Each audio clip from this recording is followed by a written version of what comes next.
கிறிஸ்துவுக்குள் பிரியமானவர்களே, இன்றைய நாளுக்காக தெரிந்து கொள்ளப்பட்ட தியான தலைப்பு நல்ல மெய்ப்பன்.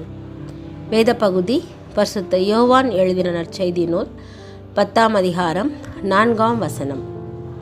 ஒரு மனிதனிடம் சென்று உன் வாழ்க்கையின் முன்மாதிரி யார் என்று கேட்டால் நிச்சயமாக அவர் அறிவிலோ, தொழிலிலோ, அரசியலிலோ, சினிமாவிலோ, விளையாட்டுத் துறையிலோ புகழின் உச்சிக்கு சென்ற ஒரு மனுஷனையே குறிப்பிடுவார்.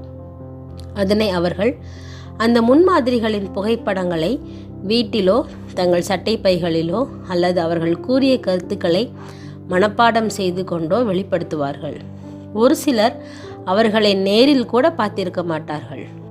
உண்மையில் அவர்கள்தான் வாழ்க்கையின் ஒவ்வொரு சூழலிலும் உங்களிடம் இருந்து உங்களை வழிநடத்துவார்களா என்று கேட்டோம் என்றால் அவர்களிடம் பதில் இருக்காது.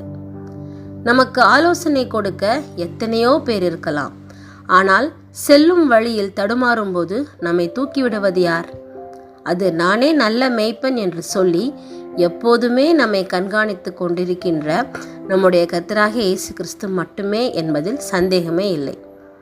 நாம் வழி தவறினால் கூட நம் மேல் வைத்த அன்பின் நிமித்தமாக நம்மை விட்டு விடாமல் சரியான வழியில் வாழ்நாள் முழுவதும் நம்மை நடத்த ஆயத்தமாயிருக்கிற நல்ல மேய்ப்பராகிய கிறிஸ்து இயேசுவினிடத்திலே ஒரு ஆட்டுக்குட்டியாய் நம்மை ஒப்படைக்கும் பொழுது எந்த தீங்கும் நம்மை அணுகாமல் அவர் நம்மை பாதுகாத்து கொள்வார்.